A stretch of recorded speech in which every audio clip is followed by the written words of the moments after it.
welcome to YouTube. And you are in the Sima Discarte channel. My name is Maricel and ako ang inyong Marino on board or Marina pala. Okay, so by the way guys, ang content natin sa gabing ito, today is November 14, 2024. Ang content natin, it's all about paano nga ba ma-overcome ang stress or yung anxiety pag ikaw ay nasa loob ng barko?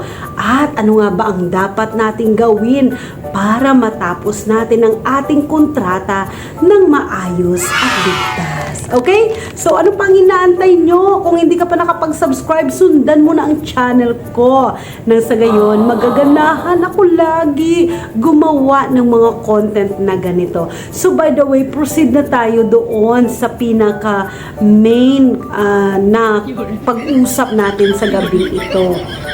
Sinasabi ko nga na ang content ko, it's all about paano ma-overcome ang stress or yung anxiety sa loob ng kontrata mo. Okay? So, magbibigay ako ng mga halimbawa, guys, no? Sa loob kasi, guys, ng passenger cruise line, marami kang mga paglilibangan, kagaya nito, yung pagbibilyag ko na kahit hindi ma-shoot pero okay lang.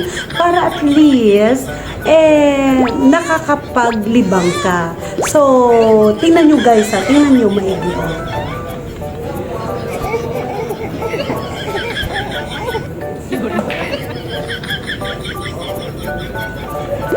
O diba, kahit hindi ma-shoot, okay lang, basta nakakapaglibang, okay? So isa yan para ma-overcome yung stress and anxiety on board, maghanap ka ng something na kung paglilibangan mo. So kung ikaw ay nasa loob ng barko, ng kontrata mo, maghanap ka dyan. Ano ba meron dyan? Meron bang billiard dyan? Mag-pool ka. Meron bang ping-pong dyan? Ganito.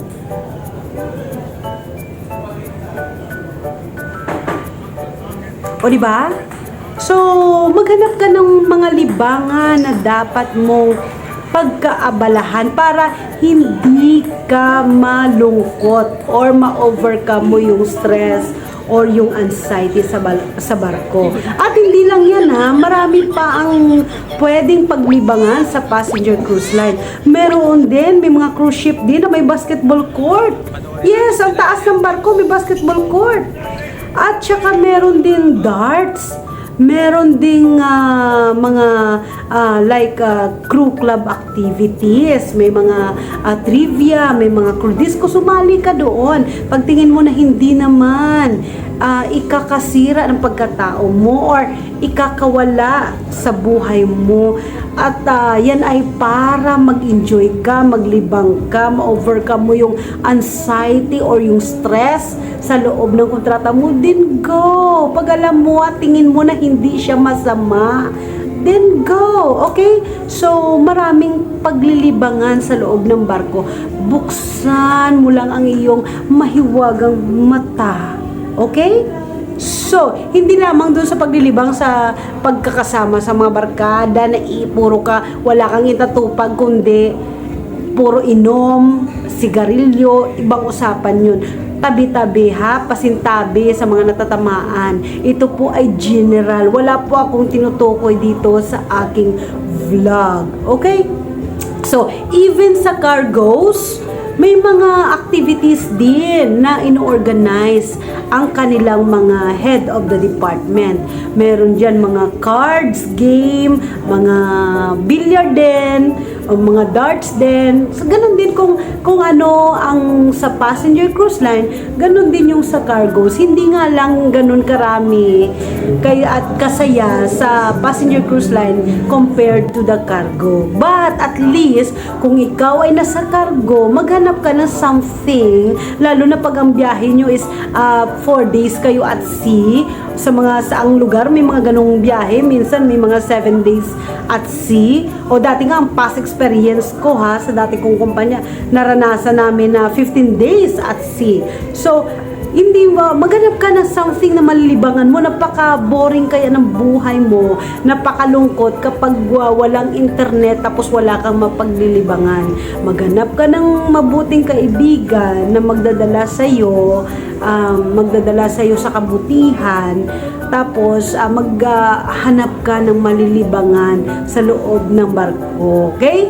Wag naman yung isang klase ng paglilibang, ha?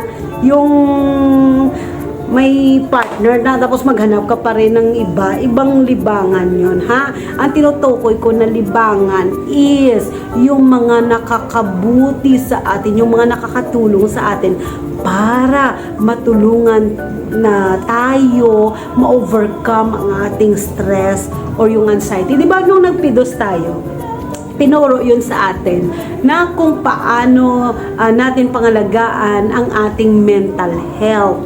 So, isa yan, no, sa mga tinuturo is kailangan i-look after natin ang ating sarili, alagaan, tapos, syempre, kasama na dun yung paano mo i-look after yung sarili mo. Syempre, dadalhin mo rin siya sa mga libangan, sa mga enjoyment, di ba? So, wag naman yung enjoyment na todo lasingan, tapos nagwawala ka na, ibang enjoyment yon.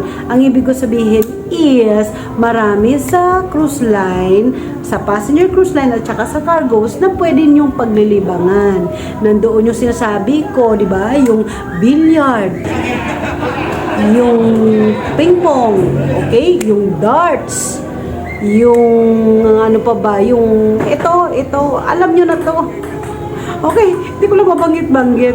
Marami pang iba, okay? So, nawa guys, ang video na to ay kahit papaano nakatulong sa inyo, lalo na ikaw estudyante ka, nag-aaral ka upang maging marino, at least nakapagbigay sa iyo ng idea ang channel na ito kung ano nga ba ang buhay marino sa loob ng barko. Or else, ikaw nagtatrabaho ka ngayon, empleyado ka, tapos nangangarap ka magbarko, sundan mo na ang channel ko para magkaroon ka ng idea kung ano nga ba ang buhay marino.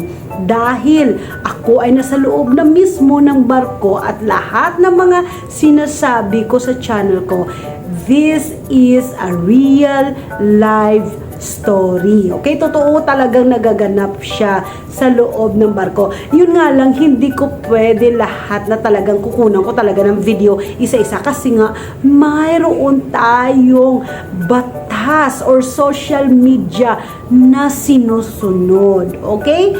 So, respeto na lang sa aking kumpanya. At saka, syempre, ayoko rin mabulyaso ang channel ko or else mapagalitan ako, no? So, anyway, for those my friends who are on board in the cruise line where I am now, and then they subscribe my channel, I would like to say thank you for all of you for supporting me, to all my colleagues who subscribing me, even though you don't understand what I'm talking about. Okay? So, but anyway, thank you for the subscription, for the subscribing, at see you on the ship. And for those of you sa mga pamilya, sa mga maalate na gustong magkaroon pa ng idea kung ano ang buhay marino, please share nyo to, ang video na to, sa mga kakilala nyo, sa mga kaibigan nyo, kasi ex-crew na ako. So, kung ano yung experience ko sa loob ng barko, sinishare ko dito sa channel ko, okay?